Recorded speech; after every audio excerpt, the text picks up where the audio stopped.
Very good morning to all of you. This is third video from the same unit polynomial. In the last video, I have discussed that how to find the number of zeros, and in that we have discussed that a given polynomial px of degree n will have at most n zeros.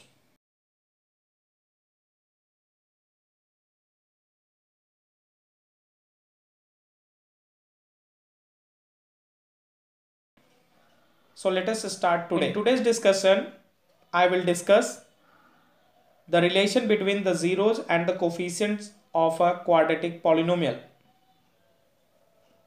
So let alpha and beta be the zeros of the quadratic polynomial. Px is equal to ax square plus bx plus c, where a not equal to 0 and a, b, c are any real number. Then as we have considered alpha and beta as its zeros, so we will have x minus alpha and x minus beta as a factor of px, and therefore we can write quadratic polynomial ax square plus bx plus c is equal to k into x minus alpha into x minus beta, where k is a constant that we have assumed. So after calculation we will have k is equal to x square minus alpha plus beta in bracket into x plus alpha beta. Finally, after multiplying each term by k, we will have kx square minus k alpha plus beta into x plus k alpha into beta. On comparing coefficients of like powers of x on both sides, what we get?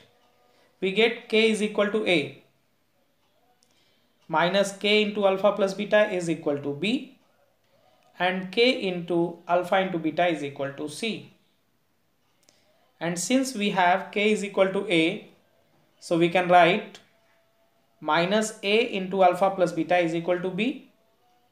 Also, a into alpha plus alpha into beta is equal to c. So we have alpha plus beta is equal to minus b by a, and alpha into beta is equal to c by a. That is, we can say sum of zeros, that is alpha plus beta, is equal to minus coefficient of x by coefficient of x square, that is minus b by a, and product of zeros alpha into beta is equal to constant term by coefficient of x square, that is c by a. So what we conclude from this discussion? That if alpha and beta are the zeros of the quadratic polynomial ax square plus bx plus c, a not equal to 0, then sum of 0 alpha plus beta is given as minus b by a, and product of zeros is equal to c by a. The second important thing is, if a quadratic polynomial whose zeros are alpha and beta, then we can find that quadratic polynomial using the relation px is equal to x square minus alpha plus beta into x plus alpha into beta, that is x square minus sum of zeros into x plus product of its zeros. To understand this all concept, let us consider one example. And in this here, find the zero of the polynomial 2x square plus 5x minus 12 and verify the relationship between its zeros and the coefficient. So in its solution, let the given polynomial be denoted by fx, We can also denote it by px. Then what we have? Fx is equal to 2x square plus 5x minus 12.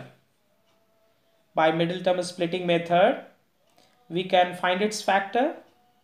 So we have 2x square plus 8x minus 3x minus 12. The sum of 8x and minus 3x will give us middle term, that is 5x, and its product, that is 8x minus 3x, will give us minus 24x square, that is the product of A and C, the first and the third term. Finally, by taking the common in first two term, we will have 2x into x plus 4, and the last two term minus 3 is common, so we get minus 3 into x plus 4, and we have x plus 4 as a common. So by taking x plus 4 as common, we are left with 2x minus 3. And since we want to find its zeros, so for fx is equal to 0, we can write x plus 4 into 2x minus 3 is equal to 0. So one by one, considering these two terms equal to 0.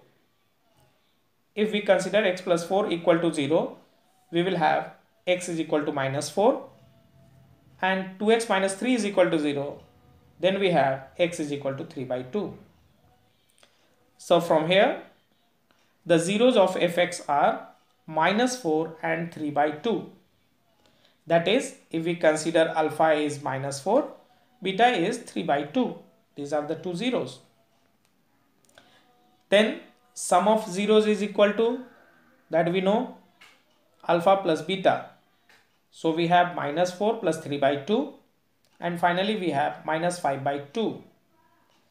So just observe here, minus 5 by 2, that is, it is equal to minus coefficient of x.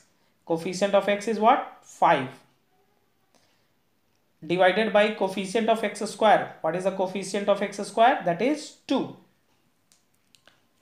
And the product of zeros is equal to alpha into beta, that is minus 4 into 3 by 2, and we have minus 12 by 2, and that is equal to constant term. And what is the constant term in this polynomial? That is minus 12, divided by coefficient of x square. And what is the coefficient of x square? That is 2. So minus 12 by 2 we get it. So it is verified. Moving ahead, let us consider another example. And here we have, find a quadratic polynomial, the sum and the product of whose zeros are minus 5 and 6 respectively. That is, here it is given that sum of the zeros is equal to minus 5 and product of its zeros is equal to 6. So here is the solution. Let alpha and beta be the zero of the required polynomial fx. Then sum of zeros, that is alpha plus beta, is equal to minus 5. It is given already. And product of its zeros, alpha into beta, is equal to 6. Therefore, by using the relation which we have discussed, we can write required quadratic polynomial fx is equal to x square minus sum of zeros into x plus product of its zeros. So we have x square minus minus 5 into x plus 6, and finally we have x square plus 5x plus 6. Hence the required quadratic polynomial fx is equal to x square plus 5x plus 6. Based on this, I have given some assignments. Please try to solve it. Thank you for today.